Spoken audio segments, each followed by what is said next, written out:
Welcome back to the channel, everybody, and real quick video for you today. Just a little bit of a part modification for the new F150 Limited behind me here. So as you can see, we have the tall antenna, which is super ugly, barely fits in the garage. And so I went ahead and ordered a little shorty antenna. So right here, I'll put it on here in a bit, but this one is, I bought it off of Amazon. So here is the part number, but on Amazon, I want to say it was like 25 bucks or something like that, compared to on one of the, like Car ID or some of the other websites I looked at, they're like 45, 50 bucks. So 25 bucks can't be too bad. Just a little tutorial. Like I said, there's a part number, and all you need is a crescent wrench here, and just loosen it up real gently so you don't scratch anything up.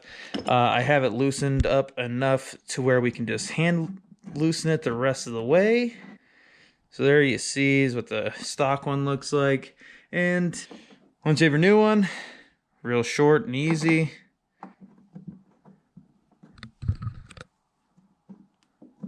It's got a little bit of flex to it, but as you can see right there, man, it looks so much better.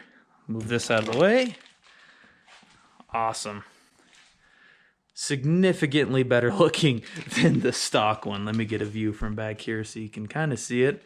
I know it's not crazy exciting, but it is the first mod for the new truck. All right, you see there? We're getting sound. Don't want to let it run too much. You guys don't need to hear that, but we are getting sound, and it sounds good. I don't really use FM radio all that much, but some of you do, so it does work, and man, it looks so much better. So out of the passenger seat here, you can just barely see it, and from the view of the passenger, it's really almost non-existent behind the A-pillar. So really excited about that little quick, cheap, easy $25 modification. I think it's a lot better than stock. Let me know what you guys think. There's a ton of other options out there. There's ones with bottle openers hooked to them, big like 50 cal looking rounds. I mean, there's all kinds of stuff out there. So this is just a cheap one to see if I'd like it. I might buy a different one that maybe looks a little bit different, a little cooler, but for now I'm pretty excited about that. So I'll leave you there. Hope you guys enjoyed this video. We'll see you guys next time. Take it easy.